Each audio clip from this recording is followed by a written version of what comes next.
Good evening, everyone.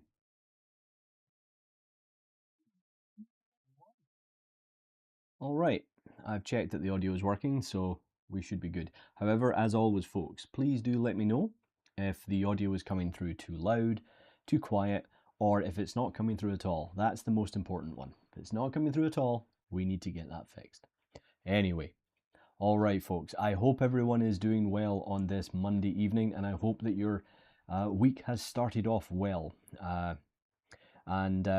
Yeah, welcome back to another Firestorm stream. My name's Pat Imrie, and we are going to be continuing with our A to Z of sculpting in Zbrush. Now, as it happens, we are now at the letter F. So, for the letter F, I didn't hold a forum, I didn't hold any kind of poll or anything, because I knew exactly what it is I wanted to make. And what I wanted to make was Fizzgig from the Dark Crystal.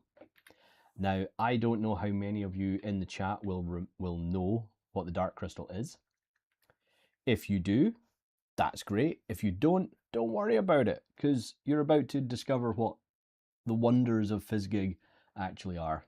And for those of you not in the know, I make that sound like knowing who Fizzgig is this really cool thing to be, and it's not. It's just something I know because I grew up with the Dark Crystal, because I'm old. Now, Fizzgig is basically a hand puppet from the Dark Crystal, and it's a kind of unassuming little dog-like creature that has a massive mouth and an incredibly bad temper. Just like me. No. So, with that in mind, folks, we're going to be figuring out how we can create this kind of amorphous looking blob of a creature, because if we're being honest, there's not much in the way of anatomy here. It's a big furry ball with legs, a tail, and just basically a mouth. So we're going to take a look at how we can kind of create this. And I thought what might be quite fun throughout when we make this character is we could take a small look at fiber mesh. Nice beard as always, magnificent. Thank you, Overworked Anne. That's Overworked Anne. Okay, we'll go with that. Thank you very much. That's the second time you've mentioned my beard. I very much appreciate it. So, yeah, I thought it'd be quite fun to have a little bit of a look at fiber mesh, just a little bit. I know that fiber mesh can be a little bit of a scary topic for new beginners to ZBrush, but hopefully we can take a look at how to best utilize it, as well as looking at a few things about brushes in ZBrush and how you can adapt them to work with, and I mean any brush, how you can make it work with fiber mesh a little bit easier, just to give you a little bit of control. And along the way, I'll also mention a few brushes that you can check out online that make that process easier. But I'll also show you how to adapt it directly in ZBrush too. Okay, so let's get started, folks. It's been a long day today. I started a new job today, so I'm pretty tired,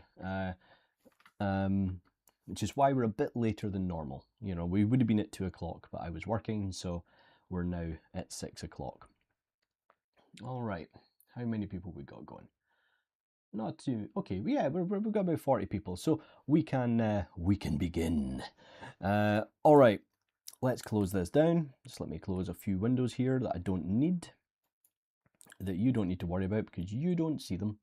And yeah, so let me see. How do I want to start this guy?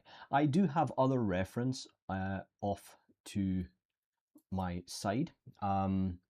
And I think we're just going to start with a quick block out, just with a ball. So I'm going to grab myself a Q cube. So I'm going to create myself a polycube, go into Polymesh 3D, scroll down. We're going to go into the initialize rollout inside our tool palette, and we're going to hit Q cube. And then when I draw this out on the canvas and go into my edit mode, I should end up with something like this.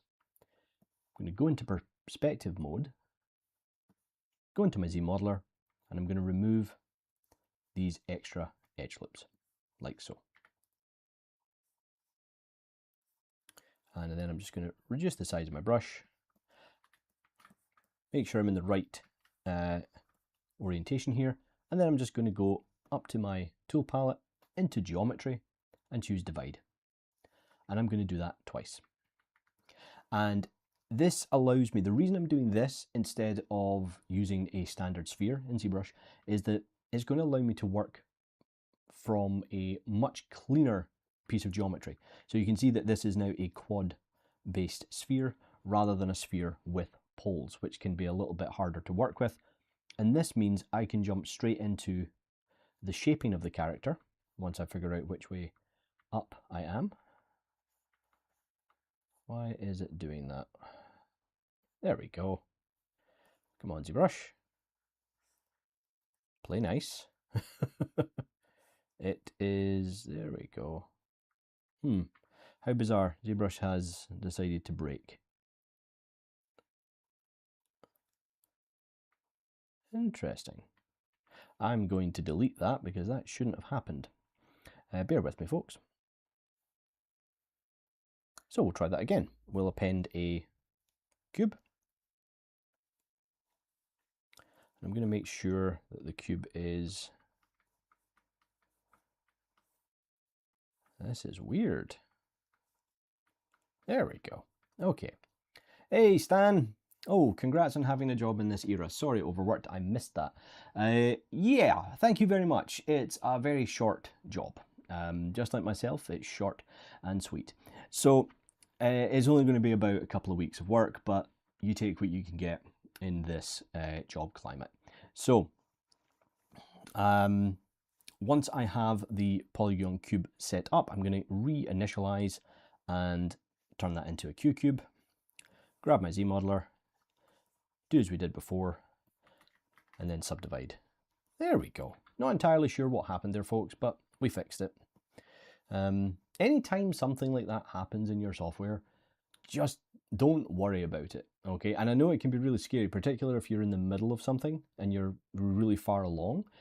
My advice would be that if anytime your software starts to do something weird or that you're not, that you haven't expected, save the file if you're able to, and then just close everything down and restart it. You'll save yourself so much time and a lot of stress. So we're going to grab our move brush here, make sure that we have symmetry on, and I'm going to roughly shape out Fizzgig. Now, like I said, he is basically a ball. He's not really got much in the way of a shape.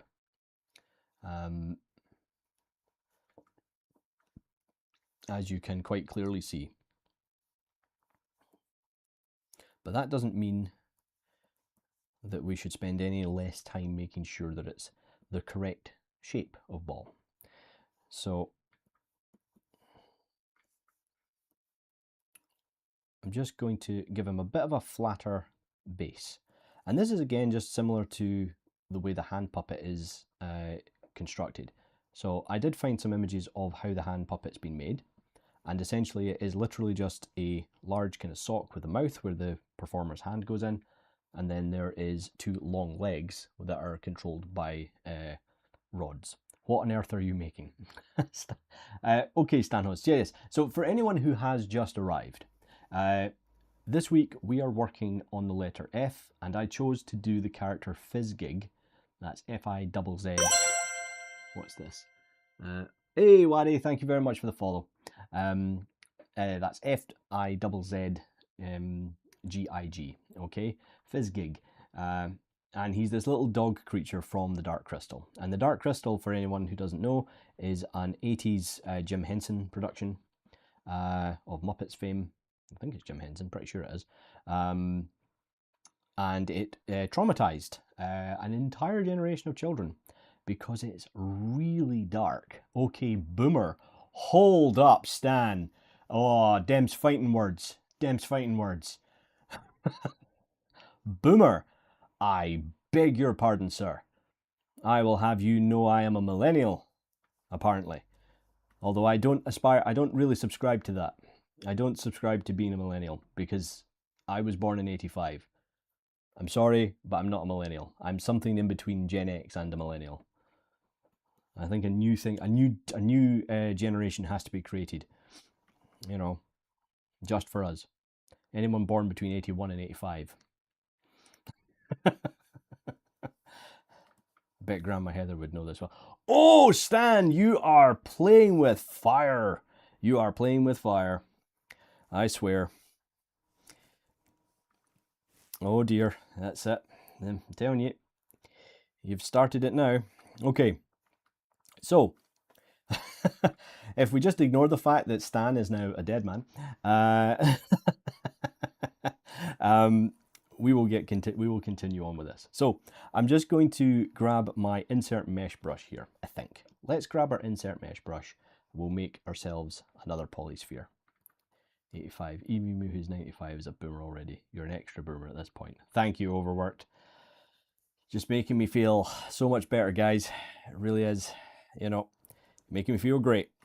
You're making me feel great. So it seems a bit silly to just block something out like this, like so quickly, but trust me, it can really help when you are first blocking out a character. And this is really for anyone who hasn't really watched one of my live streams before. This is generally how I will go about a lot of characters. It really low polygons. Really low polygons. It really helps with your form, by the way. That's the thing. When you work at really low resolutions, you're giving yourselves a lot of advantages because you can only think about the basic forms, the basic shape, and that really early version of the silhouette. Okay. So here, this is going to be the snout, obviously. C, R.I.P. Stan, I got you. Yeah, okay. I might not be the greatest generation, but I am a good generation, trust me. Okay, so you can see here, I'm just trying to get in where the eye sockets are going to go. They're going to be a bit higher than the nose, so let's bring the brow over. And it is only 1 point, but that's enough. We need more. We don't need much more than that to get the overall shape in place. And remember, a lot of this is going to be covered in hair. Now, he does have rear legs, but I think, again, because remember, folks, the whole plan of these streams is that we just wing it, essentially. We know what we're going to make, and we start making it from scratch with no preparation beforehand in order to see how we actually solve a problem. How do we solve the problem of how we create this character? And it's something that I think a lot of, I think is very beneficial for artists, particularly young artists, to learn how to do, because you will be faced with problems to solve very quickly in the industry. You know, you might get hit with something you've never worked with before. I didn't know it would be this low. It doesn't have to be this low at all. It doesn't need to be. It's entirely up to yourself. Some people would prefer, I know lots of artists that would be like, no, let's just subdivide much more and let's work in the detail. Lots of people like working like that. I personally find that for myself anyway, while I'm trying to figure out the problem out in my head, this to me makes the most sense for my workflow. It just makes the most sense to me.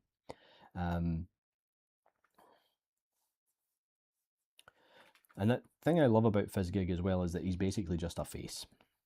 And what I will be doing here as well is I am going to be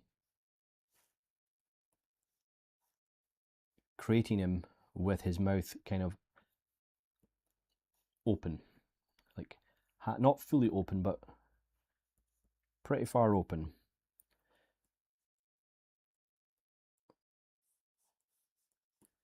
Okay, and then we'll go back into our primitive brush again, our IMM primitive. We'll grab polysphere again, and we're going to go to the back and just draw this out.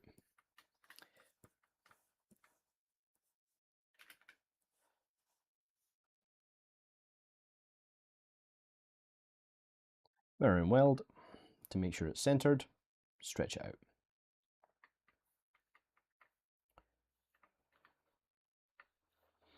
And we'll do a little bit of a flatten on it as well. And now we can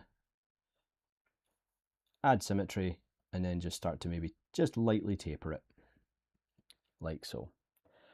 Nope, this is a British thing. I have no idea what's going on here. Welcome to the Dark Crystal, folks. If you don't know what it is, I highly suggest you look it up. Highly recommended. But Heather is here, and if Heather's here, then we have to take a small break to showcase a creature that I promised Heather I would show her. Ooh, the weird stuff before Muppets. Kind of, yeah. He's perfect already. Thanks, CC. Thank you.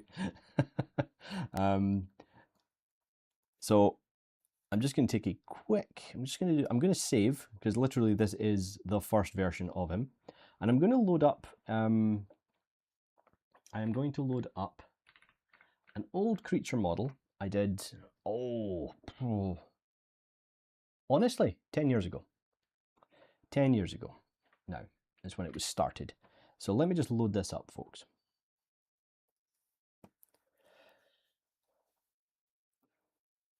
So I have, about 10 years ago, I was asked by a friend to make a hyena for a project that they were working on. And this is the outcome, or where we got to with our hyena. So it's built in a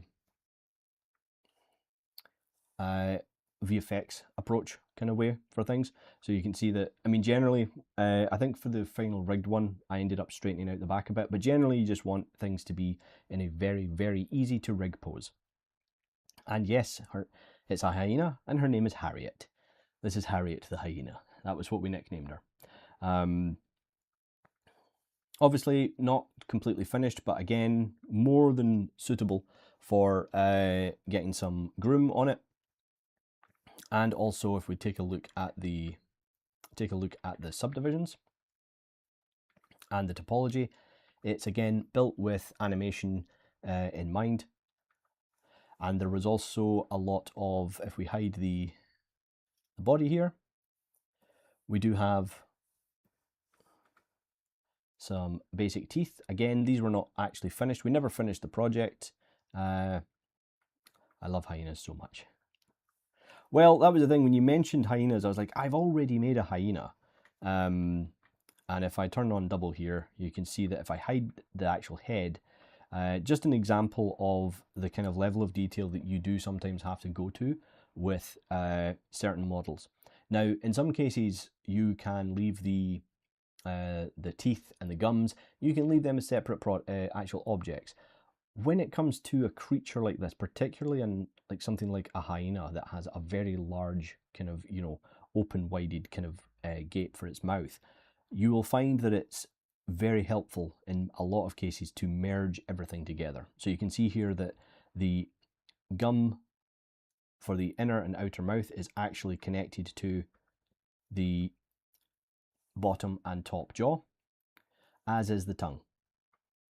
So the tongue's actually connected in there as well. So it's all one continuous piece. And then that means that if I was to go in and open this up, say I wanted to open up the lower jaw. Now it's not going to be perfect here because I'm going to be doing this real quick.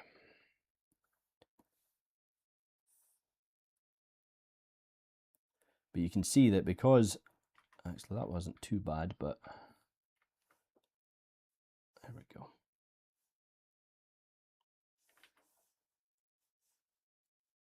Okay. So we open up the mouth here. You can see that everything is connected. And that is what's going to push your level of realism that much higher, okay? And then obviously as you step up those subdivisions, I mean, you don't have to do it this way you don't actually have to do it this way every single time. There is ways to hide that, but if you've ever looked at a hyena and how far it can open its mouth and how much the lips, the upper lips, will stretch over the face, you would realize just how important it is that you need all that to be connected. For example, let me load up the fax system that we did for this. So there is blend shapes for this. If I open this up and if I can find it, there we go. Okay, so we did this via layers in Zbrush. So I've got the eyes closed, like so, and that's them open. We have an inner brow raise, like so. We've got a wee nose wrinkler. These were all just a kind of first pass test. These were the first pass blend shapes that we did. And then the most important one is the jaw. So you can see that at full bare with the jaw, looks weird, right? Because there's no teeth, but you can see how far the lip has to go back and it has to push against that upper jaw.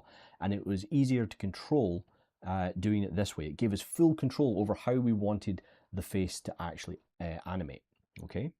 And that way we can see right into the kind of gullet of the creature. And then there we go. You can't see, the bottom teeth are not visible at the moment, but the upper teeth are. So a little bit more work needing done, but yeah, that's so accurate. Thanks Heather, I appreciate that, particularly coming from yourself, because I know that you'll have had first-hand experience with these creatures, potentially at some point. And yeah, so this is kind of, so you can see again, it's not perfect by any means, but it was quite close. And then you've got other things like you have squint, outer brow raises. We kind of adapted, we did adapt, you know, small things like a nostril dilator and things and compression and things, just little changes. And when it's a fax system, you do want it broken down. And this was obviously the full shapes. We hadn't broken them down into upper, lower, left, etc., that type of thing. Try to think what else we've got. We've got the scalp. That's what I love about, actually one of my favorite things about hyenas and sculpting them is all the wrinkles on their forehead. Absolutely love that. This looks more dog than my dog at home. Oh, good God. That's an interesting dog. So yeah. So there we go, folks. Frowny puppy. So there we go. So let's jump back to Fizzgig. I know it's not the same as the hyena we've just looked at, but we'll get there, folks. We'll get there. Okay, so the next thing I probably want to do in an instance like this is just to make sure that, because I'm doing it completely in Zbrush, I want to block out that lower jaw. So what I'll do is I'm going to append a Ring 3D, and I'm going to go into the gizmo for this, and I'm going to pick Ring 3D.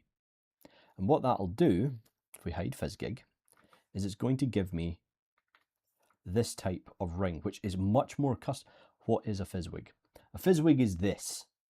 This is a Fizzwig right here. There's no other explanation for it. This is what a Fizzwig is. They're these, you know, essentially just incredibly violent dogs with no bodies, just legs and a head. So helpful. I know. I mean, you know, he does look so unimpressed. This is what most people look like on a Monday morning. This is a Monday morning look for everyone. It's like, oh great, here's Monday. Anyway, so we'll move him off to the side. And the great thing about you creating a ring through the gizmo here is that it's far more interactable and customizable than a standard one, okay? Which means that I can take the scale, for example, and I can scale it down as it goes through its creation process. And I can create that by changing the, well, not the radius, where is it? It's this one here, the coverage. So what this lets me do is I can now change the coverage of this in an interactive way. I can also change the radius, and I can change the subdivisions. And why am I doing this? Because what it's going to allow me to do is make, it's going to put that back to 360. It's going to let me make a jaw.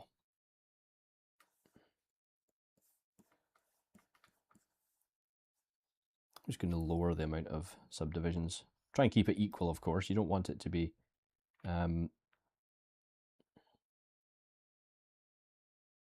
12 should do. There we go. Oh, no, it doesn't like 12. We'll have to do more than that. There we go.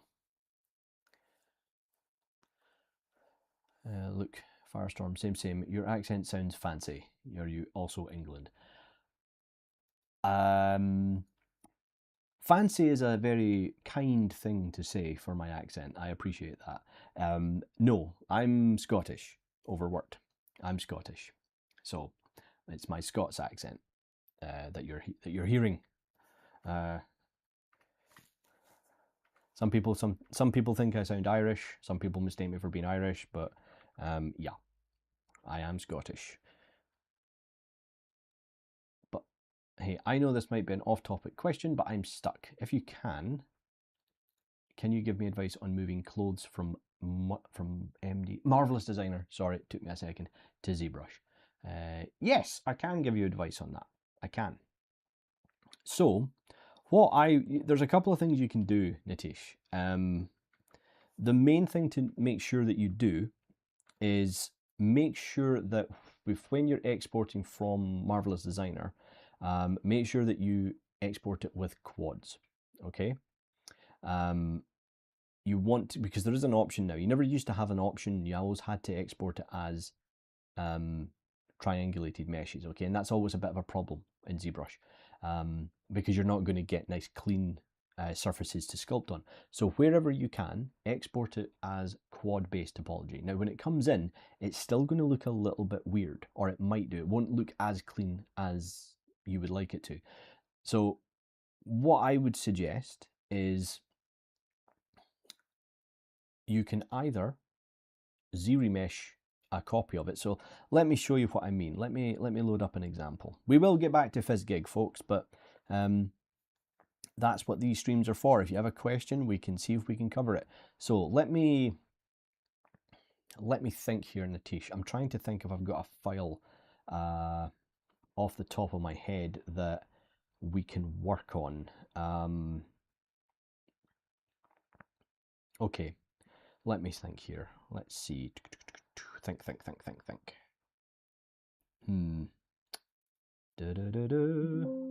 No.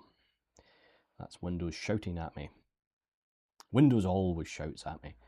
I don't know why it won't leave me alone. Right, let me see. The cape, that's what we want. Right, let's see.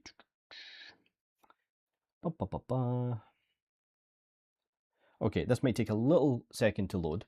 Didn't know Scottish sounds that fancy too. Again, there you're using that word fancy. But it's very kind of you to say, thank you. I have a very common Scots accent.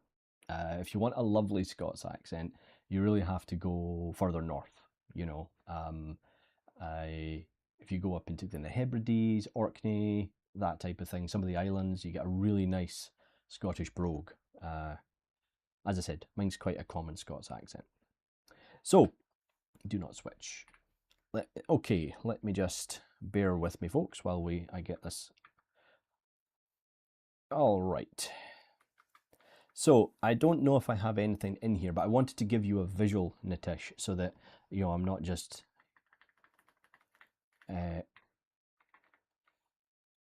asking you to imagine a piece of clothing that we don't actually have to look at.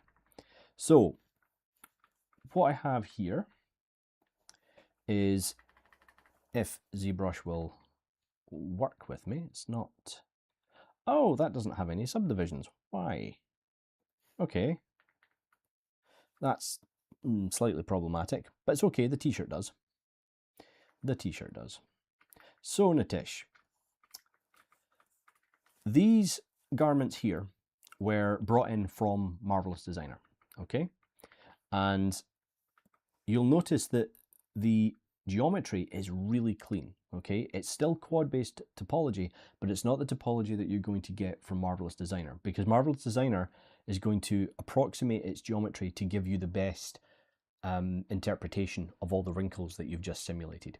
So what I would be tempted to do is bring your clothing into Zbrush, okay, or into something like Blender or Maya or anything like that, retopologize over the top of that of the Marvelous Designer clothing, okay, and then project all the details that you get from it, all the nice wrinkles that you've generated, back onto a nice piece of clean geometry. And then you'll have to go in and continue sculpting and adding more details into that. So that would be my best recommendation when it comes to working with meshes from Marvelous Designer in Zbrush. If you want to keep things clean and consistent and give yourself the best the kind of best experience working with it, okay? And if we look at even though they don't have subdivision surfaces or any, subdivision levels, the same can be said for these, the jeans here, okay? This was all built inside of Marvelous Designer, everything set up into panels, and then brought into, in my case, it was brought into Maya, retopologized, and then I projected all the details back onto it. So that's how I would move my clothes from Marvelous Designer into Zbrush. And obviously now you can use the retopology tools inside of Zbrush and do it all in Zbrush. And if you really wanted to, you could Z-remesh it. I wouldn't recommend it, but you could if you needed to. All right, but that's my top tip. Retopologize it in the middle somehow, and then project all those details onto it. You'll give yourself better surfaces to work with and to sculpt. There's no lazy way, I see. Slow is the new quick, I guess. Yes, quad mesh is bad. I know you can always project from it, try, but why not use it? Yeah, so no, unfortunately, sometimes there isn't. Lazy way is, I wouldn't say lazy. I understand we all want to be able to kind of get through the boring technical parts in order to get to the fun bit, which is the sculpting, etc. However, it's very, very important that you understand and know how to do the most basic fundamentals in CG, okay? And I know they're boring, but retopology, good edge flow, and UVs. From an asset perspective, those are some of the most important things that you can understand. And another thing that's something a lot of people don't talk about is point order. That's something you should learn early on, is vertex order and point order on a mesh, okay? Because if you understand that at an earlier stage in your kind of your journey of learning 3D, you are going to it's going to make much more sense later on when your models start exploding. And they will. Okay, so yes, that's something. There is lazy. I wouldn't say it's lazy. It's just that of course we want to get onto the fun parts, the kind of detailing and all this kind of stuff. But you will make your life way, way better and way less stressful if you understand and learn these core principles really early on. All right. Okay, never thought about it like this before. No problem. And also, there's a quote that I always repeat to my students, and that is that if you can't do it slow, then you can't do it fast. Okay, and that is a very important thing to learn when it comes to 3D, particularly in this obsessive or in the kind of somewhat obsessive kind of state of let's do everything really fast, let's do speed sculpts and stuff. And there's nothing wrong with doing that, right? I'm all for it, but I think if you're a beginner artist, that you shouldn't be focusing so much on speed. You should be focusing more on accuracy, okay, and doing a good job. There's so much knowledge in that noggin of yours. Thank you, CC. I appreciate that. I mean, I'm worried one day it'll all just fall out, and you know, this is the thing. Maybe I should write a book. Okay, where were we, folks? Let's get back to our fizz gig. So I've given myself this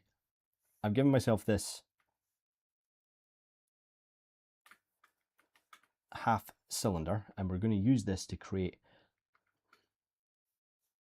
our lower and upper jaw. Okay, now I'm just going to make sure that in my reference, so right, well said.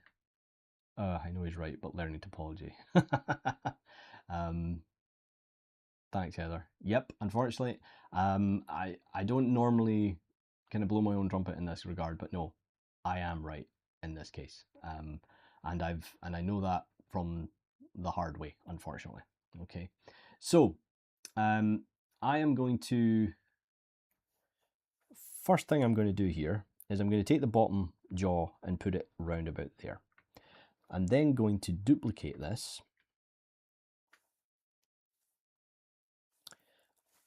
and we're going to rotate it. But of course I need the, see folks, this is a part that you will rarely see. This is a part where I'm now just trying to figure things out and how far I need this position to go. So I'm going to move that there.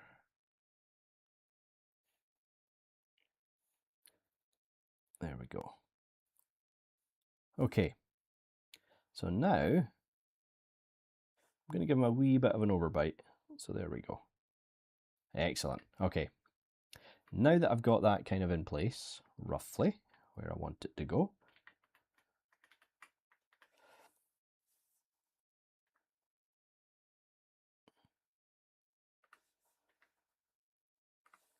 oh, when will you tell us the story about that hard way? I'm more eager to hear the hard way. About that hard way. When will you tell us the story about that hard way? The more eager to hear than bedtime story back then.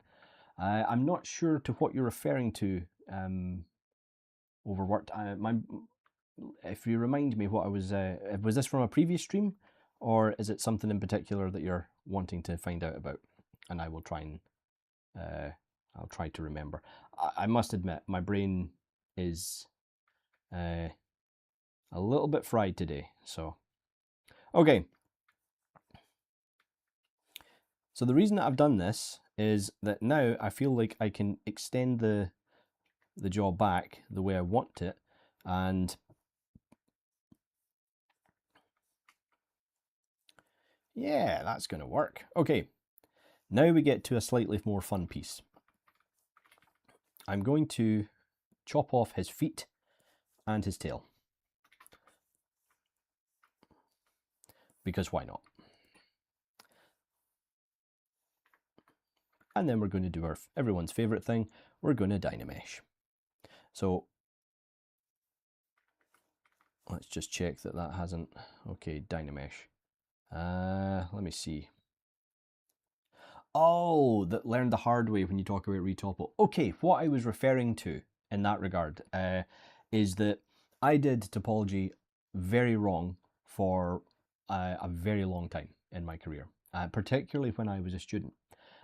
When I was a student, we were taught in a very specific way how to do 3D models. And I'm very tempted to show yous, actually. But the problem is I don't have Maya open. So I might be able to replicate it inside of Zbrush, though. Let me have a wee think about that. But essentially, when and it made sense, don't get me wrong, the way that we were taught how to make character heads and things made sense. And the kind of fundamentals of topology was there. But a lot of what I learned, I had to relearn when I first joined the industry, when I got my first job. So that is essentially what I was meaning, is that I've done it the wrong way, and I've learned that if you don't actually take the time, it's going to make your anything you do in the future way harder to work with. And that can mean things like rigging, it can mean things like UV mapping. Okay, so speaking of UV mapping, why is it so important? When I made my student film back in 2006 and 2007, every surface in my 3D film was mapped using what's known as 3D projections, which meant that if I had something animated, say for example a character's like top or maybe they were wearing a hat or just their head, it meant I had to create a 3D projection node inside of Maya, and it had to be parented to their head so that when they moved, the texture moved with them, because I didn't know how to UV map properly. I knew how to UV map, but I didn't know how to UV map properly. So that's how I created it. I found a workaround, but it meant that my film was incredibly heavy to work with and very hard to animate. Not that I was a good animator, but it's one of those things. So learning how to do this stuff. Thank you very much. Van Damme is back. That was the last thing I saw before it faded away. So learning how to do this, these things at this early stage is so important. Okay, it's really important. And I know it's boring. I know a lot of this stuff is considered really boring these days. But the thing to remember is, particularly with UVs, is that UVs are not just for texturing. They really are not. Some of the very complicated things you have to do in VFX, and particularly with things like simulated characters and fixing characters, transferring characters, dealing with rigging, groom, all this type of stuff, UV maps will help you in that kind of area. It will help you. For example, if you've ever tried to rig a character and you need to transfer your weights, you can't do that if you don't have good UVs on your character. Okay, and I mean clean UVs, because if they're overlapping, it's not going to work properly. You need clean UVs. Okay, so yes, thank you very much for the sub. Van Damme is back, much appreciated. Much appreciated. So right,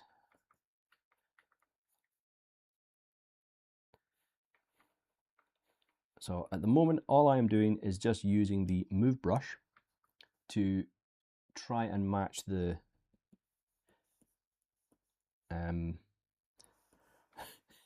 unfortunately, this is reminding me of something else. An advert from a commercial from when I was a kid, which was essentially created by people by flipping a camera upside down and painting the bottom of people's chins.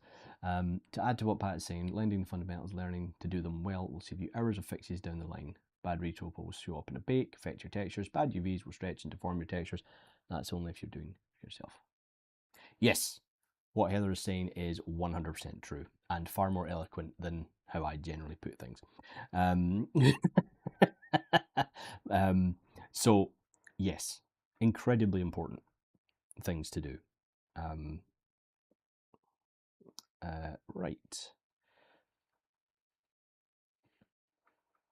Okay, what we're going to do here though is I'm going to make a small change to the jaw, because it's, as you can see, it's way too wide. So I'm going to grab, this is where we're going to just, let me see here. Let's mask the middle. And I'm now going to grab the move brush, soften that. There we go. Actually, no, that's a silly thing to do. I'm not thinking. Let me see. There we go. Let's just scale that in.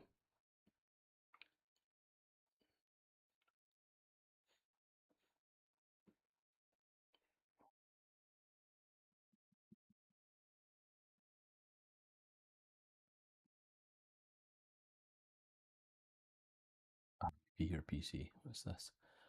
Sound for back in school, my teacher also had no idea about topo. We end up making a scene with 4 millions, but all 4 levels of subdivs and wonder why the scene can't render. Well, that's another thing as well, is that understanding topology is going to allow you to be far more successful when you're optimizing your scenes.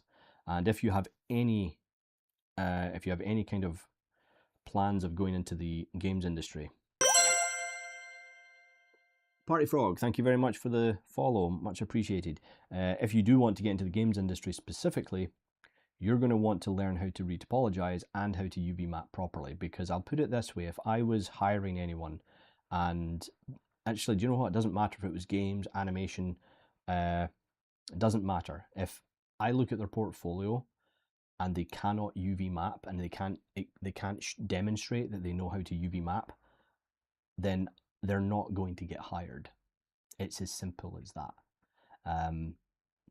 And if you can't demonstrate that you can do something, say for example, you're given a challenge, you're told by your supervisor, they walk in and say, right, you're not getting to use anything other than vanilla Maya. Make this for me. No plugins, no special tools, vanilla Maya, go and make this for me. And you should be able to do what they're asking you to make. And it's one of the reasons that when people ask me, why should I learn Maya for modeling? I've said this on streams before, you learn Maya for modeling because if you can model something in Maya, you can model it in anything. Because Maya's modeling toolset is not the best. It's probably the worst. It's probably the worst one out there. It's not terrible. I mean, and they've added a lot of really cool features over the years, but obviously it pales in comparison to some of the great tools in things like 3D Studio Max, Modo, and of course Blender. So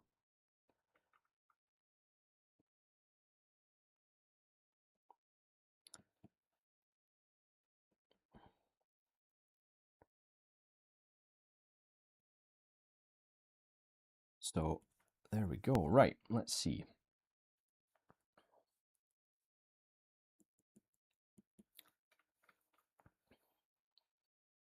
I'm kind of just guessing his anatomy at this point.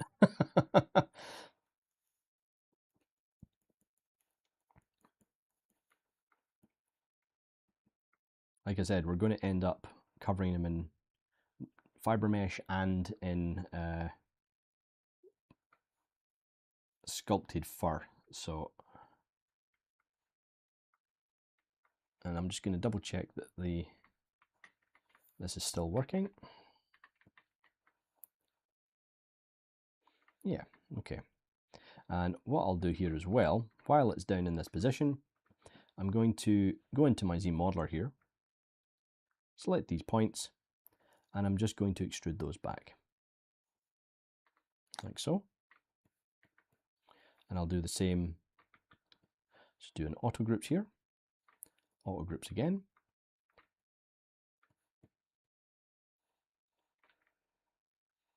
There we go.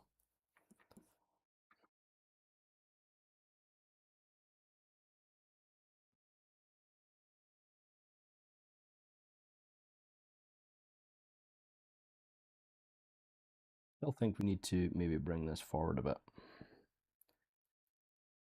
That feels better. Okay. So there we go, folks. That's kind of my kind of 2 cents on things like the basic fundamentals inside of 3D. Okay, and I know it's boring, and I apologize if I've kind of ruined anyone's evening with that, but it is so important, folks. I really cannot stress how important it is. And this is weird. Mask must be cleared. That's what it is. Okay. So we're just going to increase the res here. Do a quick mirror and weld. And we're going to start bringing in some more of these elements of the face.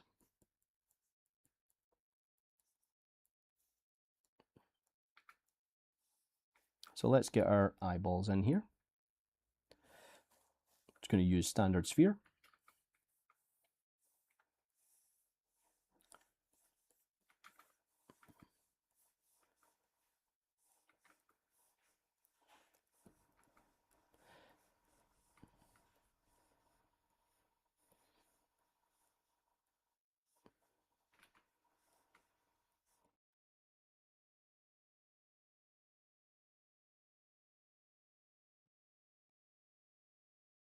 Looks like the dude from Tusk. From Tusk. I don't think I've ever seen that. Is that the Kevin Smith horror film? The one about the walrus or something like that? That's what I'm thinking it is. So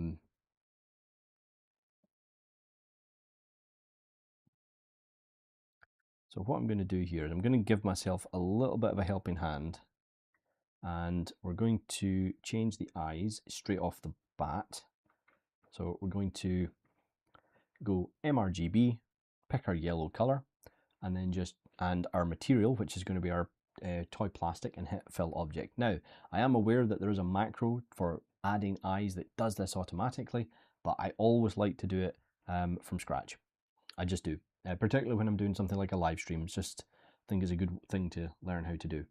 So what I'm going to do now is I'm going to take my paintbrush and subdivide these up a bit.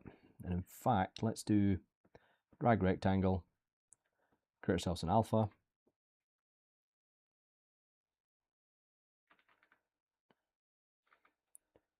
Create the eyes. And then I'll take another alpha here, take this alpha and do, actually let's do something a bit thicker. If only there was a slightly thicker one.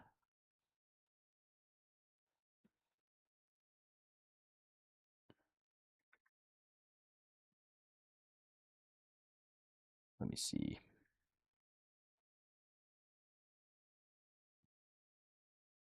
Okay, I'll just have to do it the old, slightly different way then. So what we'll do is we're going to do something like that first. And grab the color, that would help. And then switch that color so that I can drag out a black one. Press V again to switch the color.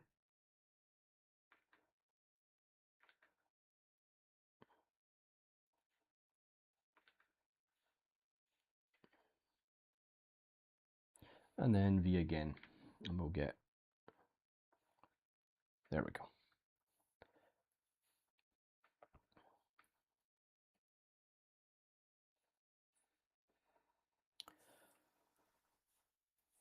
Okay.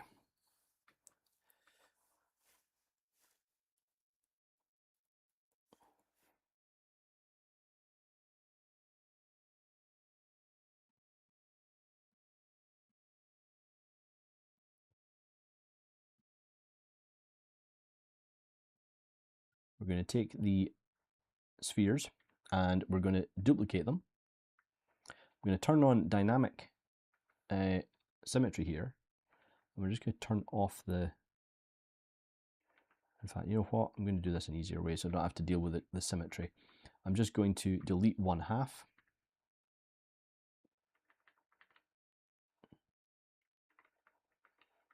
And then I'm going to take that, increase the size of it. And does he have it? He doesn't seem to have a lower one, so that's fine. I'm going to take my knife curve and do that. It's shouting at me about subdivision levels, that's fine.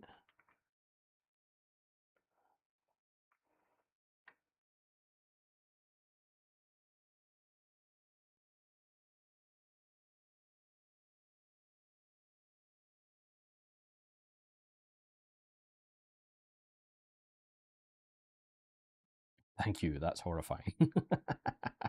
My apologies, folks. But yes, there we go. Yeah, the green is a bit off-putting, right? So we'll take the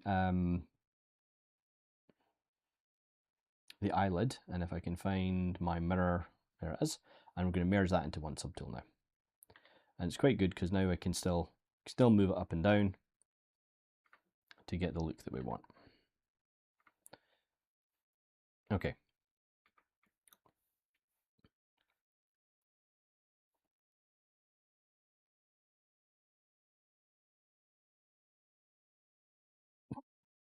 Yeah, I'm glad I picked Fizzgig to do.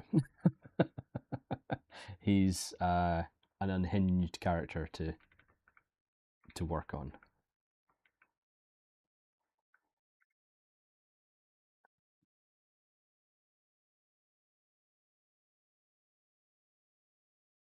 So as always, folks, feel free to ask any kind of queries or questions. If anyone wants any kind of follow-up or repeat of some of the stuff that we've been talking about, which is mostly kind of how important it is to learn the fundamentals of CG, in order to just increase the chances of you getting the jobs that you want. Okay. And it is very hard at the moment. That's the thing. It's a very, very hard industry to be in right now, because there is a distinct lack of jobs. But don't let that put you off. I know that's very easy for me to say. It's very easy to say because it is hard out there. But I've seen the industry have its ups and downs. Because according to Stan, apparently I'm a boomer. Yeah, I'm not going to forget that, by the way, Stan. Just letting you know.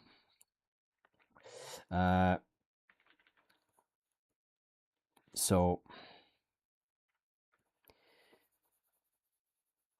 never been so insulted in my life.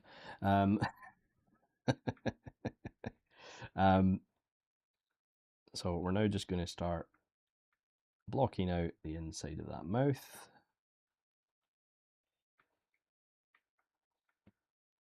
Bringing it back so that we can see the inner teeth a bit here. And we may have to do a little bit of extra work, making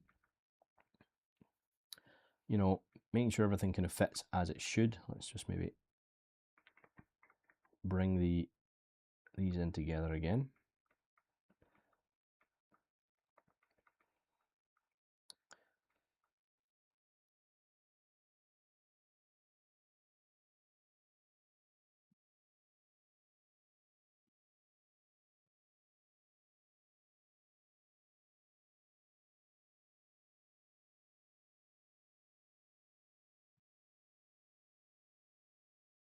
Oh.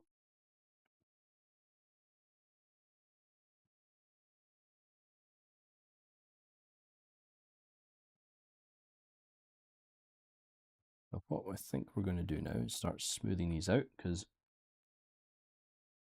I want them to eventually fit inside the whole kind of mouth. We want to maybe adjust them. And we might lose them altogether. I now know that the mouth should close fairly easily. It should close the way I want it to. I just need to make sure that I get the shape right now for the mouth. Let's just put that back in, but I want to make sure that the actual cavity that we're making is going to fit.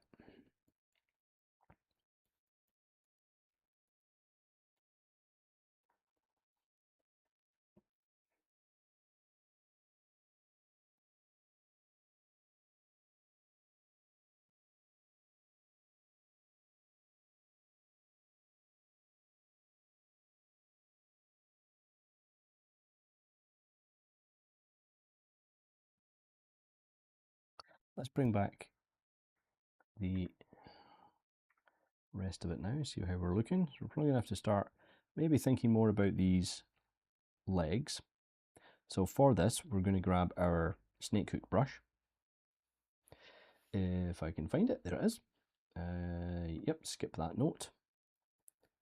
And I can start pulling out elements from the body just to kind of make up where the legs are going to go, like so.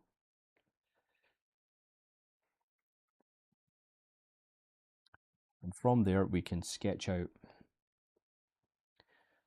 roughly what we think his legs might actually look like on this character, because it's quite hard. I mean, I do have a model of somebody holding up the original puppet, but it as I said earlier, it does just look like they've pasted some, they've sewn some legs on the bottom of a ball of fur. So we're going to have to carve out roughly what we think the legs are going to be.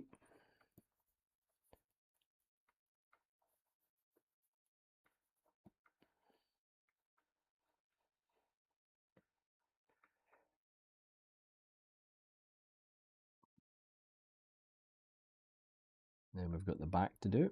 So again, I'm going to assume that it looks something. Again, it's a bit of guesswork here. So maybe something like this, where his tail's going to be down the middle. Like that. And maybe his other feet are here at the back.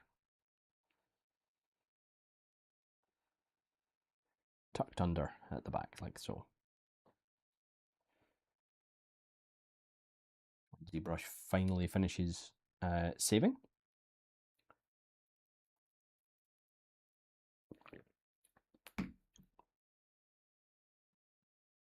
But yes, all right, folks, we're at the 1 hour stage. So once again, I want to thank everybody for coming along to this Firestorm stream.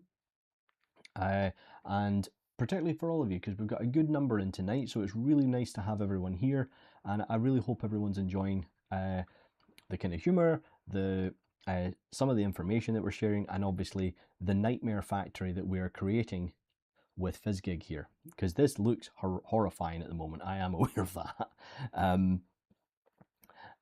So I want to thank you all for coming along. Please be sure to check out the different socials for Firestorm. You'll find all of the links in the banner below. So you can join us over on Instagram, YouTube, and of course the Discord, where I would recommend you check it out. Come along and follow us. It's a really great community to be a part of. Lots of help in the our work in progress channels, and you also get to hang out with awesome people like Patricia, Heather, Carmen. You get to hang out with all of those people. Okay, so please do check that out. Okay, and also I'm just going to bring up, while I'm talking about our streams, I'm just going to bring up what streams we have coming up in the next week, because it's quite it's a stacked. We've got a stacked calendar this week. So obviously we're streaming tonight on a Monday with myself. We have Carmen, who's going to be streaming about Houdini workflows tomorrow, 6 o'clock UK time. Then later on, we have Heather, who's going to be streaming at 2 o'clock. And then Heather's also going to be streaming at 2 o'clock on Thursday. And then you're going to get another stream with Carmen at 6 o'clock on Friday morning. And then we have our second stream with Peter Ocampo at 6 o'clock in the evening on Friday. And we have the return of Patricia on Sunday at 2 o'clock. Please make sure that you tune in and watch those streams if you can. All right, you will be, you will thank yourself if you make sure you kind of tune into those, because there's a lot of awesome stuff that's being covered across all the different streams that we've got coming up this week. And I promise none of them are as horrific as what we're doing now. Well, maybe, you know, maybe Peter's, but to be fair, that's what he's supposed to be doing. So there we go, folks. Please make sure you check them out if you can. Okay.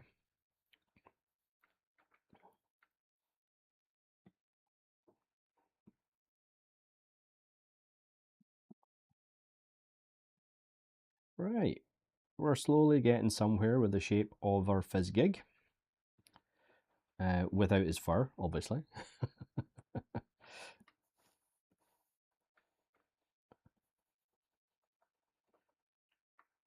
Give him a bit of a rump. There we go.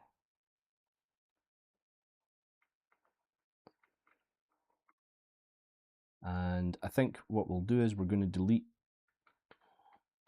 Do we want to delete the feet? That's a question I keep asking myself here. Maybe reshape them. Then we'll add the toes later on.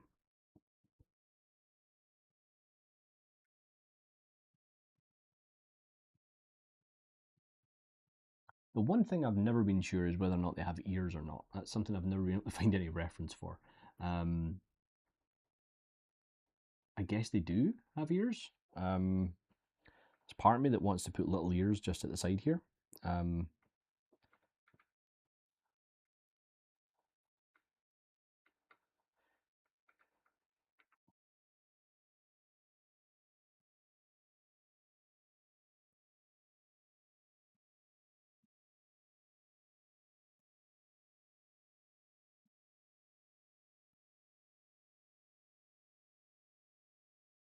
All right, let's give ourselves a little base to work on here as well.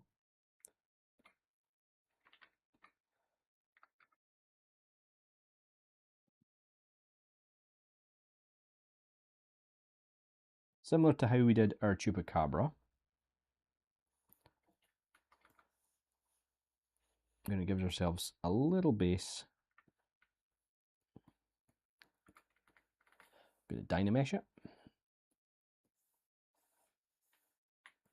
And then we're going to cut base.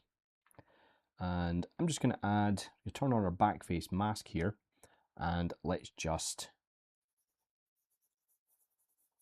break up that surface a little bit.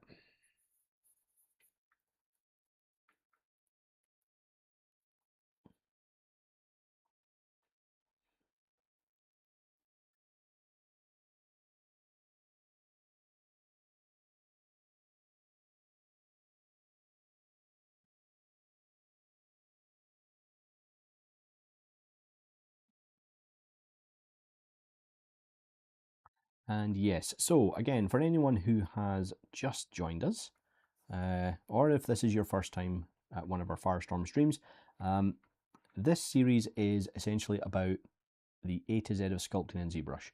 And by that, what I mean is we are taking a letter of the alphabet, we pick a creature, a character, or just something in general.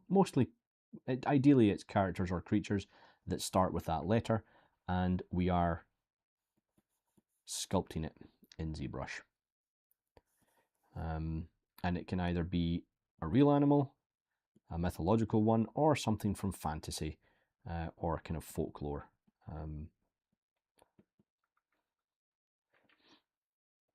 I'm going to have to add ears to him, I'm afraid, folks. I can't leave him without any ears. I feel like he needs them. So if his jaw's there, his ear bone's probably going to be about here.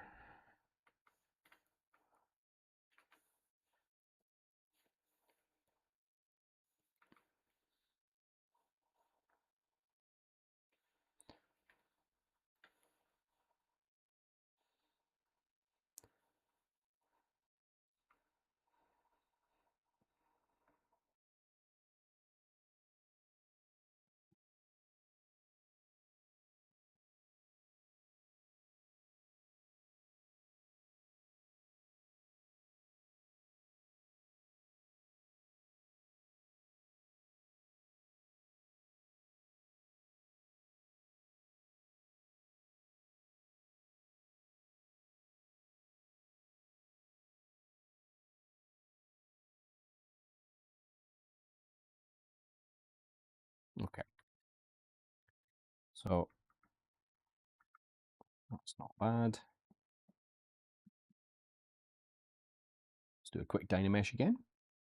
Dynamesh all this together. What's that? Yeah, I think we can. No, we'll leave the tail and stuff separate for the time being. I'm going to leave the eyes and the eyelids separate too. I just want to dynamesh the body together. So our picker's telling us 256. I want to go a little bit higher than that. And actually I want to go much higher than that. So there we go.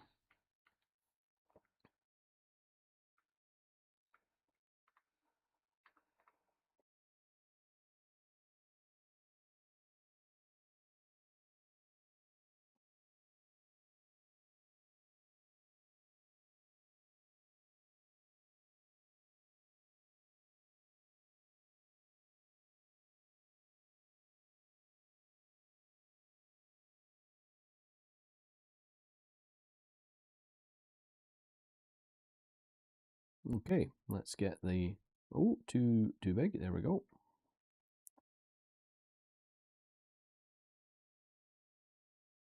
you know what, we don't have enough resolution in there, so this is one of the few times where I'm going to take my, turn off my backface mask here, and we're going to use Sculptris Pro to sculpt in the shape that we need for the nose.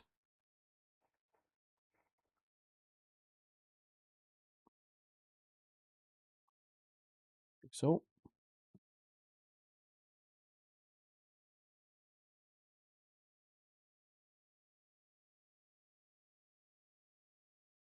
That works quite well, and then I'll just use it again.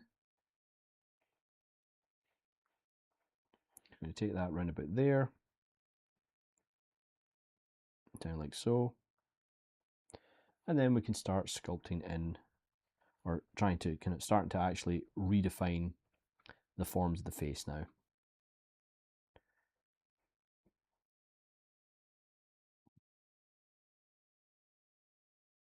A little bit of exploratory sculpting, really, with this. He's got his lips as well. Get his lips in there.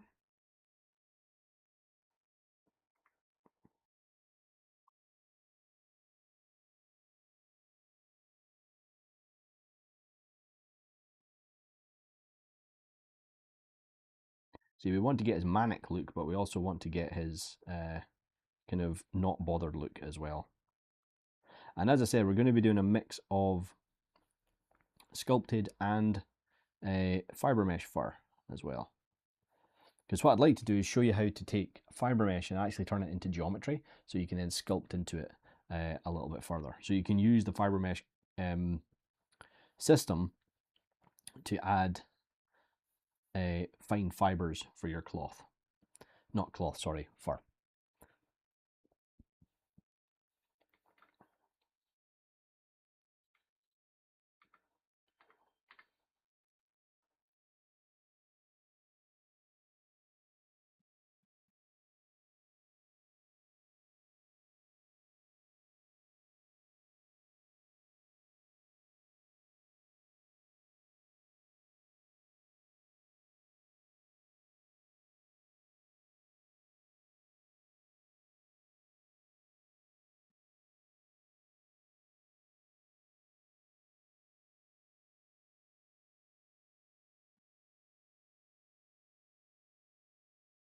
Might get rid of the ears, to be fair.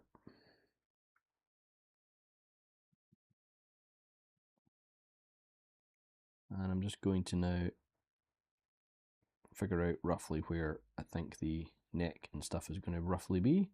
The back of his head here.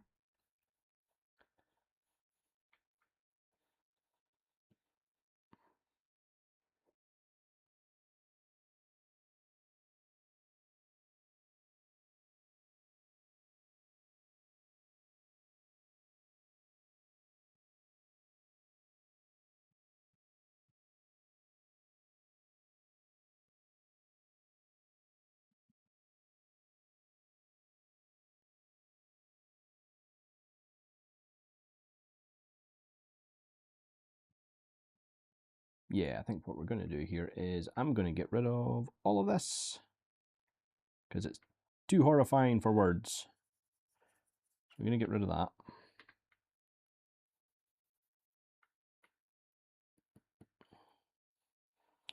And we're going to bring all this up a little bit.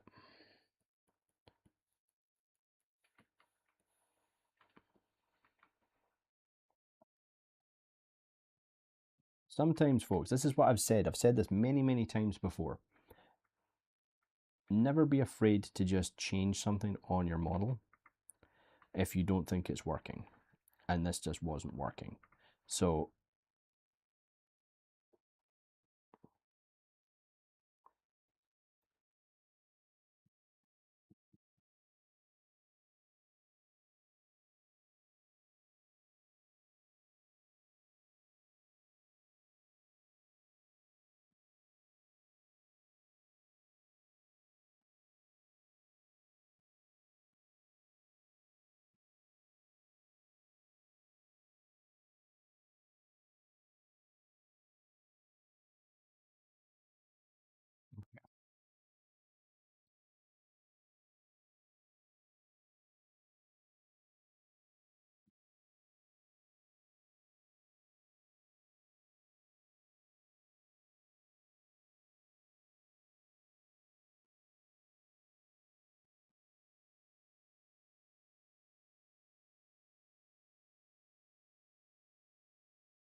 Okay.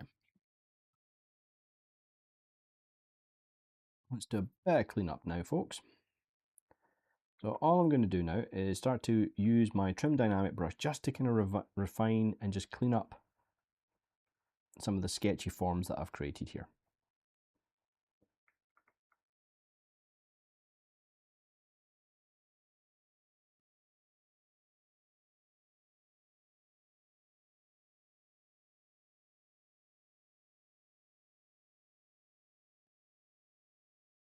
So let's see if we can clean up this issue in the mouth. There we go.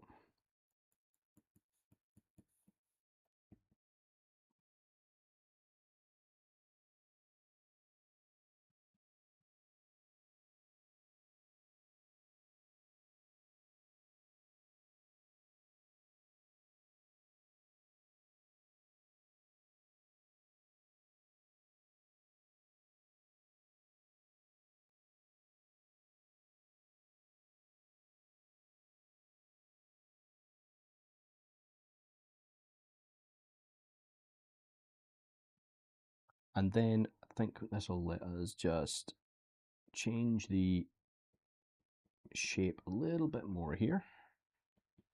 There we go. And we need to bring the mouth out a little bit. You can see there's a little bit of a...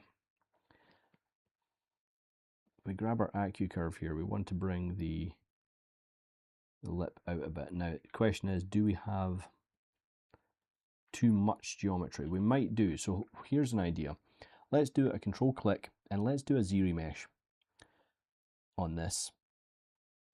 Give ourselves some nice clean topology that we can then subdivide and then project back. So we'll give ZBrush a couple of seconds just to Z-remesh this. And I'll check the chat. Okay, it went real quiet. So folks, while we're waiting for ZBrush to do its thing, I'm just gonna, in fact, I'm just going to do that again, but I'm going to use polypaint on the nose area here.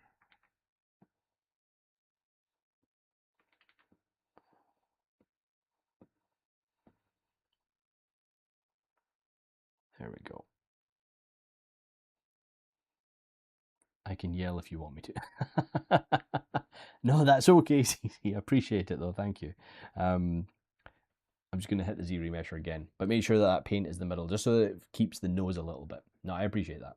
No, I was going to say, folks, if there is any kind of queries or questions, I will answer them if I can.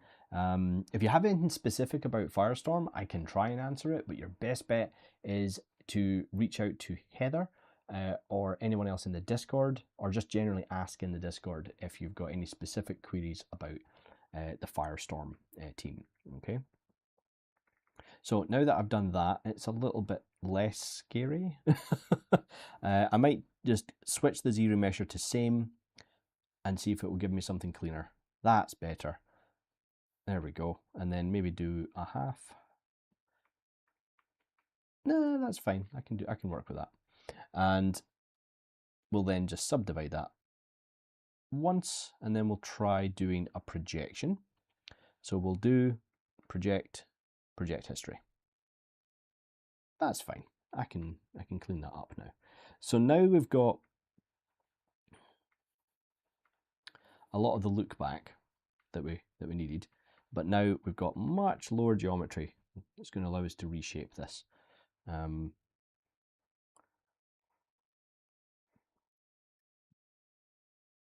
going to bring in, I'm going to make the mouth actually shallower here. Okay, that's the plan here. Make it a bit shallower. Bring the roof of the mouth a bit closer, because it's a puppet. It is a hand puppet, so I kind of want to keep that. I mean, you can see that at the back here, it's just kind of painted. I want to try and keep that level of, I say realism, but that's the kind of just level of detail I want to go for. Oh, close that down and close that there. I want to just check one of my references that I've got here.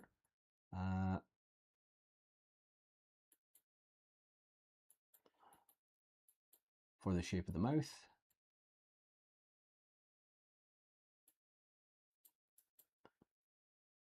Aha, there we go. So the other thing is that this kind of secondary mouth that they have in here, just invert that. And we're going to center it. I'm just going to pull it forward and rotate it around. There we go.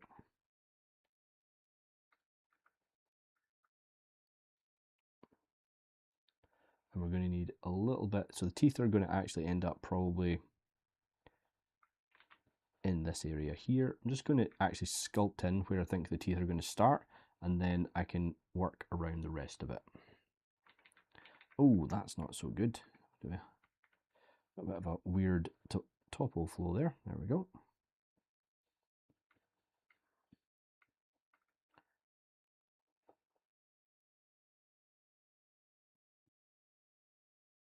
Oh, dang.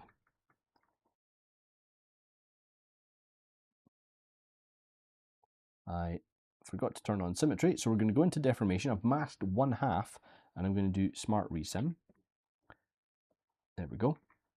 So essentially you mask the area that you want to keep, and then when you hit smart resim, it will copy everything over onto the other part of the mesh. But it's only going to work if you have a topologically a symmetrical mesh. Okay, it will work to a certain degree on other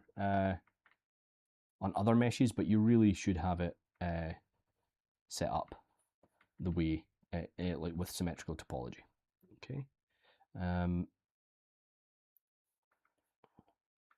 Need to flatten his face out a little bit too, I think.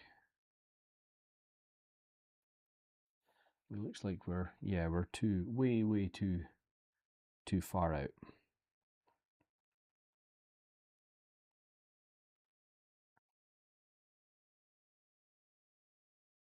Did I do it again? I did.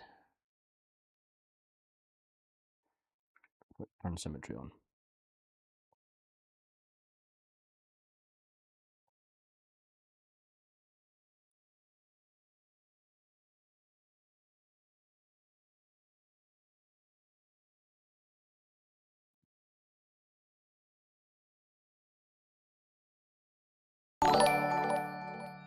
Ready Sculpts is raiding with a party of 21. Well, thank you very much for the raid. Much appreciated. So, that's really cool. Thanks very much, folks. 21. Wow. Matt, wow, thank you very much for the follow. Matt, 202.22. Thank you very much for the follow. And Ready Sculpts, thank you for the follow as well.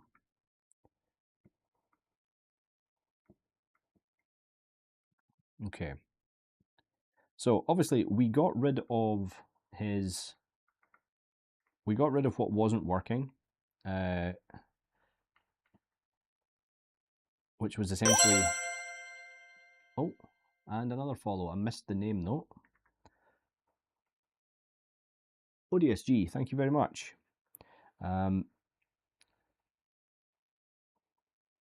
essentially going to revisit the legs once we get the head and things in the correct position.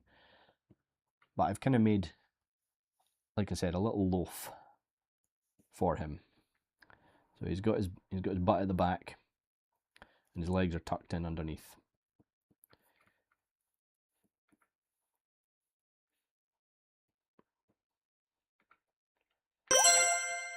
And another one, Davy's Art Corner. Thank you very much for the follow. Appreciate it.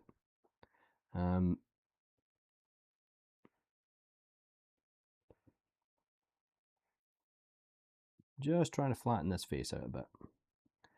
Give him a little bit more what you do in Davy's Art Corner. Just me. Welcome to the Nightmare Fuel. Okay, so thank you very much for the raid, everyone, and thank you very much for all the follows. So, for all of our new visitors, welcome to this Firestorm stream. My name is Pat Imrie, and we are in the middle of our A to Z of ZBrush series, where we take a letter of the alphabet we pick something, normally a creature or a character from either myth, legend, or real, and that begins with that letter, and we sculpt it in Zbrush from scratch with no prep. We just have a couple of reference images and we sculpt it, and we see how many sessions it takes us. Normally it's about 2, so about 4 hours. Occasionally we'll stretch it into 3 if it's a particularly complicated model, or if honestly I'm just enjoying sculpting it. This week we are on the letter F, so we are sculpting the character Fizzgig from The Dark Crystal, which is a 1980s action kind of horror kids movie technically, but it's a horror movie. And that's what we are creating. If you have any queries or questions about this project or anything to do with Firestorm, please fire it into the chat. Or if you have any just random industry questions for myself. This year is my 18th year in the industry. So I've been working professionally since 2007. And I specialize in assets, specifically. Characters, creatures, you name it. I specialize in it. So that, folks, is kind of the gist of what we're creating here, folks. And as I said, any questions, fire them in the chat. So this lower jaw, definitely giving me a little bit of trouble, not going to lie. Just trying to find that right kind of hinge point.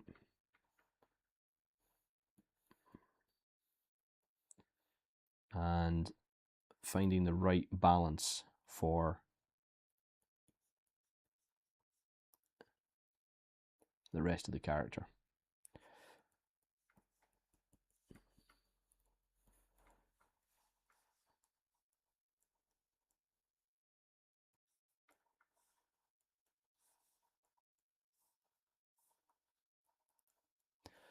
I love Dark Crystal 2019 version. Ah, yes, the Dark Crystal, the Return. Yes, I was very happy when they made that. I was very happy when they made that. It was a cool thing for them to do. All right, I think his eyes might be a bit big, so let's make his eyes a little bit smaller. So I think what we'll do is we'll delete his eyelids and just do this the easy way. Turn on our dynamic symmetry and just shrink those eyes down. That looks a bit better. Bring that in. And let's start to bring that together a bit more. And of course, because we've made the eyes smaller, we're going to have to bring them forward a bit. There we go. Which means the whole head really has to, the whole face has to kind of shrink. Oh, that looks better.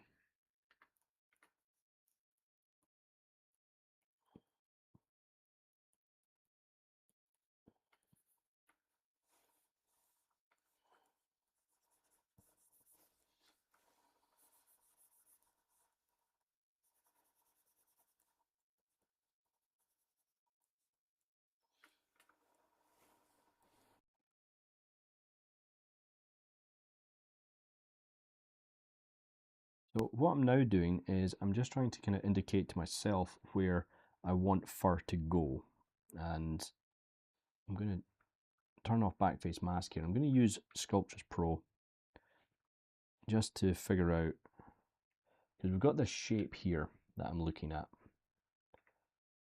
Okay, some of it's made by fur, some of it's made actually by the shape of the head. So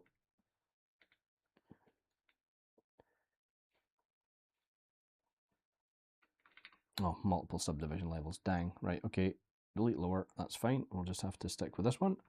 Turn symmetry back on. And we're going to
Let's fix the mouth now.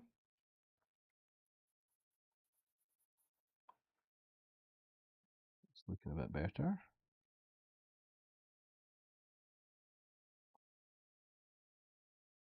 So yeah, folks, if you have any kind of queries about the industry, different things about ZBrush, Maya, visual effects, you can put any queries in the chat. And for any of our new followers and our new visitors, please check out the banner at the bottom of the of our stream, so that you can see all of the socials for Firestorm Studio, and you can come follow us on Discord, Instagram, and YouTube. So let's, yeah, so that's going to come off there. That's going to, right, okay, yeah, we're getting somewhere now. It's really hard to tell at this point, folks, I know, but you got to trust that process, folks. You got to trust that process. So let's take the eyes here again, and we're going to duplicate them. We're just going to scale them up, and we're going to use the knife curve, and we should just get rid of the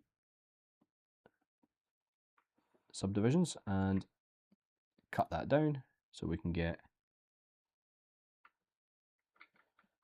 the eyelids.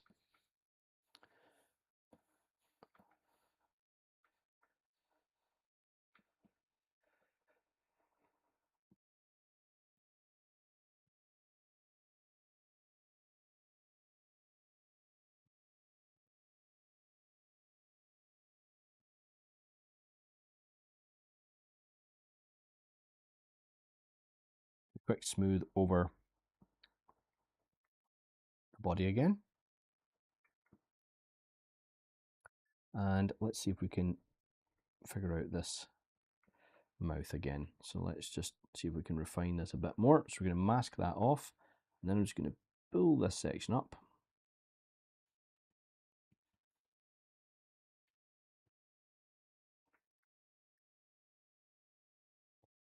And looks like it comes much further back as well than I've got it.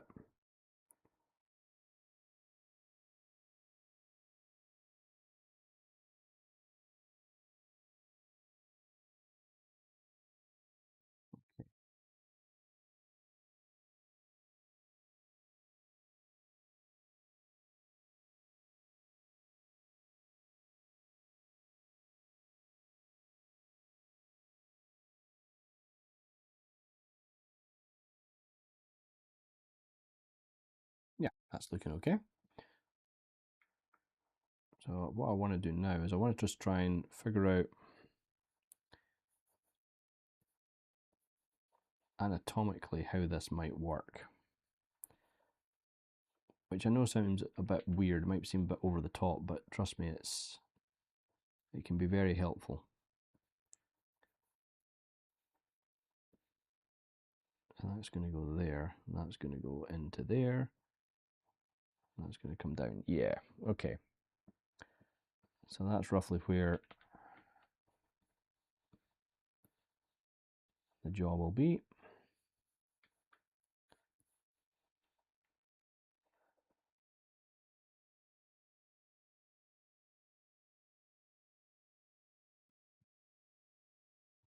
That's the jaw. The back of the skull is probably going to be about here.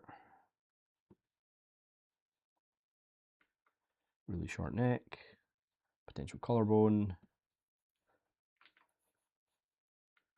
scaps. So four limbs are going to be about here, kind of coming forward and underneath. So that means we have to get rid of all of this for now. We'll just carve away the bits that we don't need.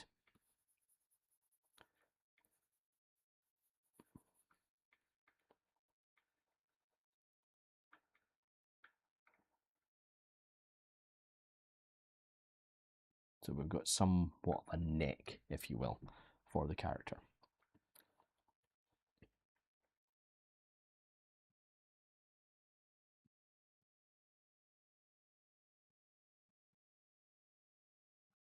Take a bit of a room dynamic here. All right, finally, we're starting to get somewhere that it kind of starting to look like a creature that could actually exist without his fur. And it might seem a little bit pointless that we're going to cover this guy in fur eventually, but I think I just find it really interesting to kind of figure out how this, might have been made. Because you got to remember that when they made this puppet, they'll have made the mouth and then added the eyes and stuff, and it's basically just a little hand puppet, and then just added fur because it was made for the shots it was made for. It's not, it's not probably went any further than that.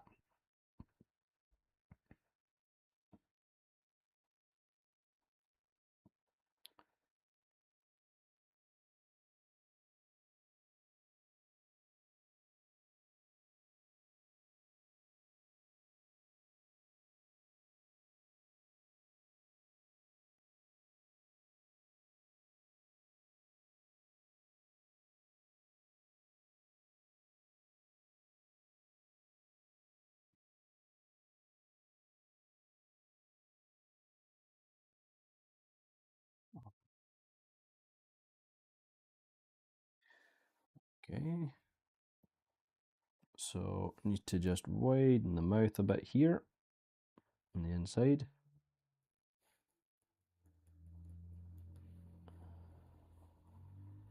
Then we can start adding the teeth eventually and the gums. Okay, so now that we roughly know how the jaw is going to work, I'm going to thin it down just a tad as well. Just going to narrow it.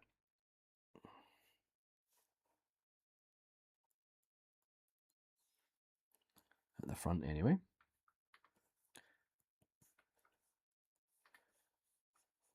You take the feet that we had and bring them closer together and just put them under his chin like that.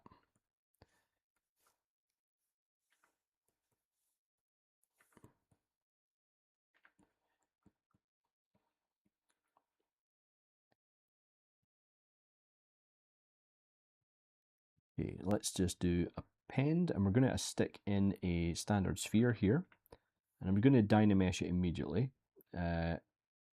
Well, not immediately, but as soon as I get a rough shape here. Actually, you know what? I'm going to change my mind there.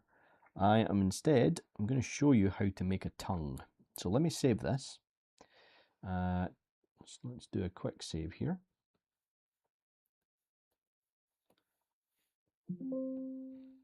And I'm going to append a cube.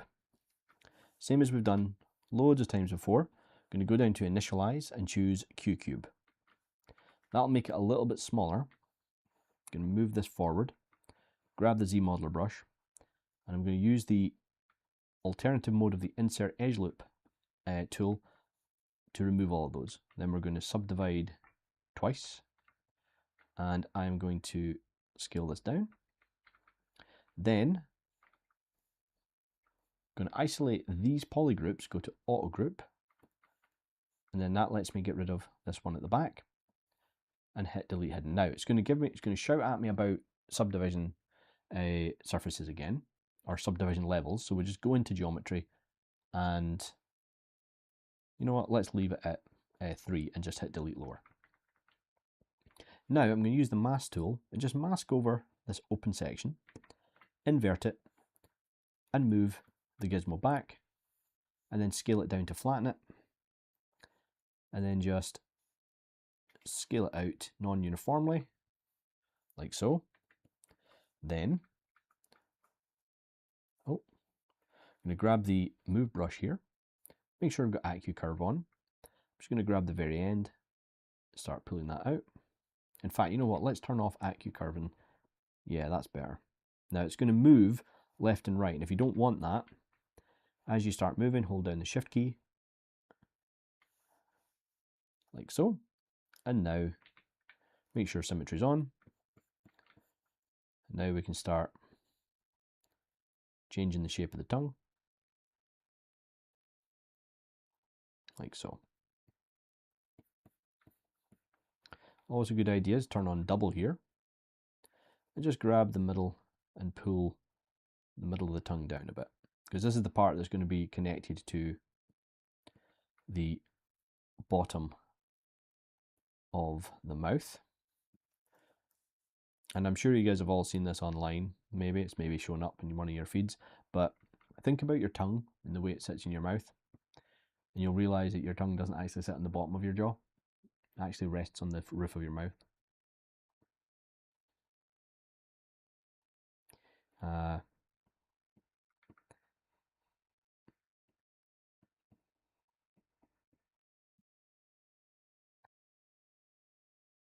And then we can just do it.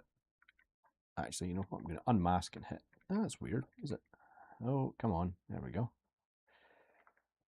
Interesting. ZBrush does this sometimes when you've been using certain tools. It refuses, even though I've got smooth on, when I hit divide, it won't divide it properly. So if this happens, either close down ZBrush, reopen it, or go into dynamic subdiv and then hit dynamic. Oh, see, that's not working either. Now that's an interesting thing. Let's see here. Ah, that's why. I'm going to hit delete hidden and see if that fixes it. That's what it is. Okay. So what happened there, folks, was I thought I had deleted the part at the back of the tongue. I hadn't. So just make sure that when you hide a part, you hit delete hidden, and then everything should be okay. But there we go. So now we've got a couple more subdivisions. So let's start sculpting the tongue. Back face mask so we don't pull through. The tongue's actually thicker than you will realize, so don't be scared to add a fair amount of thickness to it.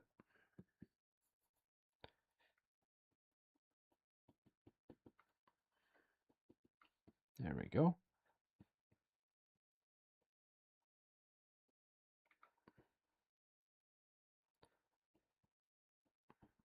Perfect. And I know I say that a lot. And it's never perfect. Nothing is ever perfect. So let's get this into place.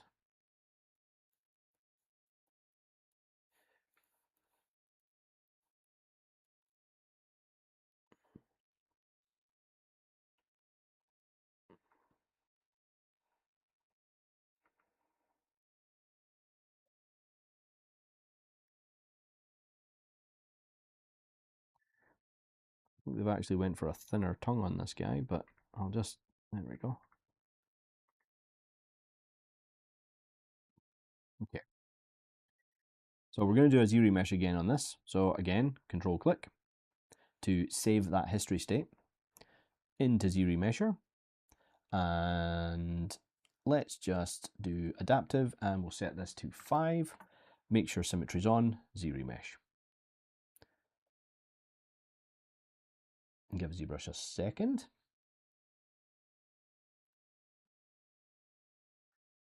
Okay. Control D to subdivide a couple of times. We're going to go into Subtool, scroll down to Project, and we're going to choose Project History. And that's just going to pop all that detail that we had onto the model, but we now have subdivisions, so we can start to smooth it back like so.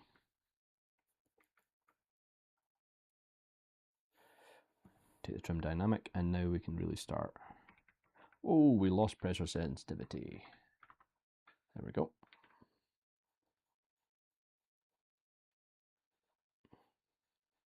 So this is what we mean, and you'll hear a lot of the artists at Firestorm and a lot of streamers tell you to trust the process when you're working on stuff, and we mean it, you know, because sometimes things can look really rough. In fact, I will show you a comparison at the end of our stream tonight. Not of this, but I'll show you of another model that's been recently not finished, but close to being finished from the modeling perspective.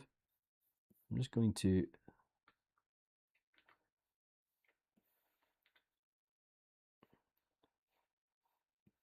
start bringing in some detail here. We're going to grab the standard brush and just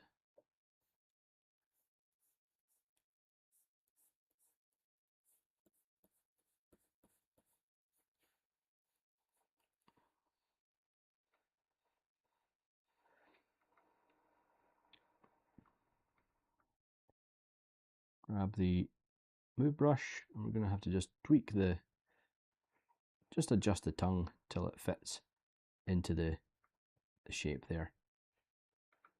Maybe exaggerate the shape of the kind of heart shape, that kind of more cartoony heart shape of the tongue a bit more, and then grab the back of the character's throat, just shape that out.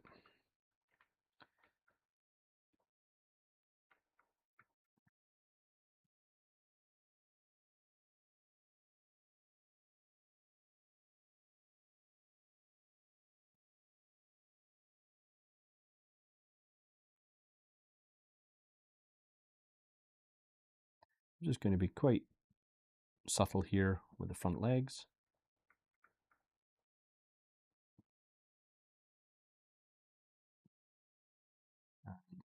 I kind of thought this one would definitely be a bit of a 2 week one, because I didn't want to start squeezing the kind of fur and the fiber mesh stuff into it without really getting a good form of the character going first. So that'll do for the character's rough form. And let's grab those eyelids, just move them up. We'll subdivide, step up a subdivision here, maybe a little bit more work into and around the eyes. Now that we've moved them, made them a little bit smaller, and we want to get the kind of realistic kind of shape here of the outer canthus. Bring that together.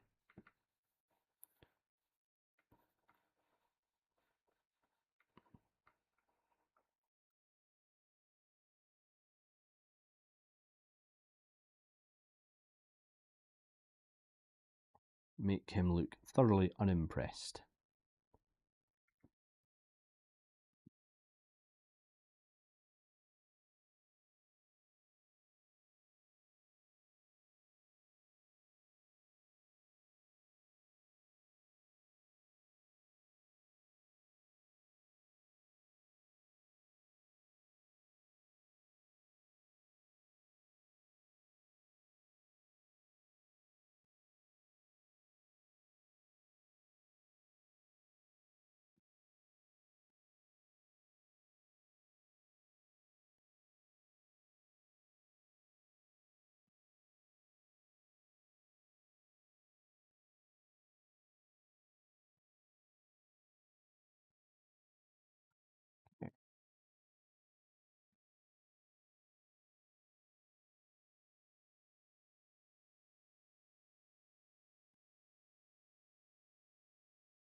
Just going to kind of indicate roughly where the gums are going to go. The tongue's taking up most of the lower jaw, which is fine. I'm totally okay with that. Quite happy for that to take up most of the room in there. It gives us less to have to kind of create. And then we'll go back in here and let's see if we can do something about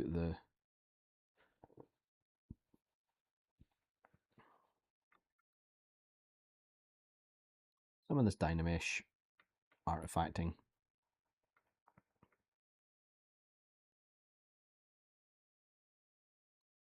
And a little bit of detailing in on the nose.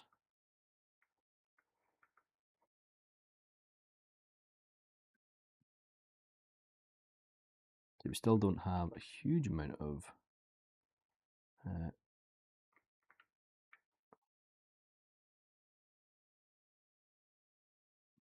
resolution, but we've got enough to make do.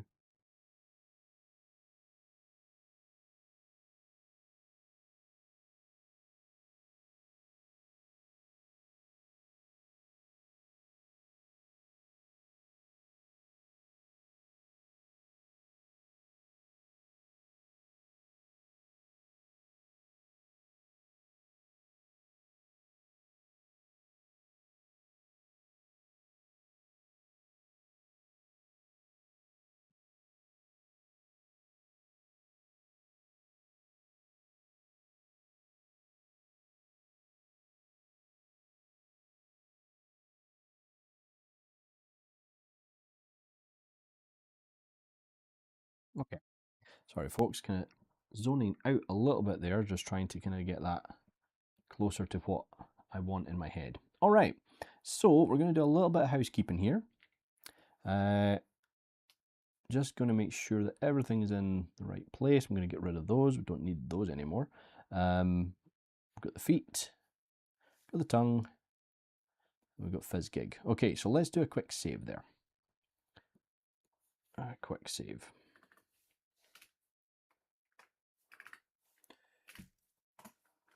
And we've not got long left, folks. So what I'm going to do is I'm going to open up the floor again for any queries, any questions, just before we finish up for the evening.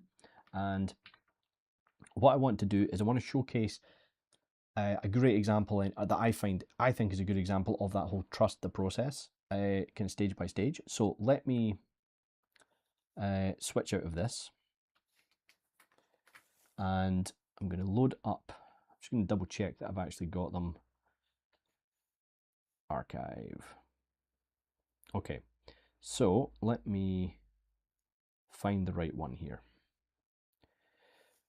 Is it this one? I think it's this one. Okay. So some people have already seen this model and probably know where this is going. So this here is how I started a model that I've been working on. And I did what I normally do with projects, and I started with kind of like a lot of gusto and just got it really quite far ahead, and then one thing or another kind of got in the way, and because it was a personal project, it got shelved for a while. And in the last week, I've decided to pick it back up again. So what I'm going to do actually here is I'm going to set this across to here. And if you ever want to save an image to your canvas in ZBrush, just do Shift S and that'll make a snapshot. You can then move your model away to the side. Now what will happen is if you do anything with your canvas, this one here on the left hand side, it will disappear. Okay, so if I go into the 2.5D tools here and then use the eraser brush, you can see that I can actually start to erase part of my my model. Or if I grab something like the what we got here, the hook brush, I can start pulling things away. Okay, so let me clear that off and draw it out again. So drawing it out, T to go into edit mode, position it as you want, Shift S to snapshot, and then this is going to allow us to now load in another Z tool over the top of this. So if I now load in the most recent version of this character, it's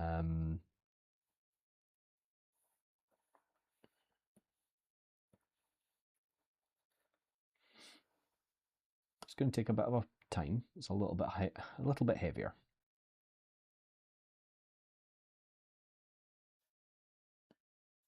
There we go. And there we go. So let's put some occlusion on, just to make it a bit easier to see some of the details. So on the left is where this model started, and on the right is where we currently are. And I would estimate that there is probably a couple of, maybe about, yeah, I'm going to call it maybe 2 to 3 weeks of work total, from here to here, to get to this stage. And if I load up, let me put this to the side here and do another Shift S. And let's load in another version, shall we? Let's load in an intermediate version of this. So go into my archive, go into my whip, and let's grab 40. Let's see what this one is. And there we go. Yeah. So you can see there that we have a intermediate version of this character. Now, the reason it's on a bust like this, or on like a stand, is originally it was going to be a 3D print, but for various reasons, not able to do that anymore. So I have decided to switch over and turn it just into a standard model that I'm going to render eventually. You get some texturing on it and things like that, but that just gives you an idea. So whenever you're kind of working on something, if you don't think it's going in the right direction, or you're starting to kind of lose a little bit of faith with it, my best advice would be to take a bit of a step back. Just take a step back from it and work on something else, or not work on anything at all, and then come back to it with a pair of fresh eyes. And if you can get somebody to look at it, then please do that as well. Okay, get somebody else to have a look at it and get them to give you their honest thoughts on it and see what they say. Okay, and if you are really stuck, remember that the other thing you can do is you can look out and seek out a mentor if you need one. All right, so with that in mind, folks, I am going to finish up there for this evening. I'm going to leave you with Fizzgig as he currently stands. We will be continuing with Fizzgig next week at the same time, 6 o'clock next Monday. So feel free to tune in and see if we can actually get some fur on this guy with some fiber mesh and maybe some fur brushes as well. And yeah, it just leaves me to say thank you all very, very much for coming along to this Firestorm stream. Please remember to check out our socials over on Instagram, Discord, and YouTube. You'll find all those links in the banner below. And I look forward to seeing you again in the next stream. All right, folks, it was my pleasure to stream for you tonight, and take care. Bye for now.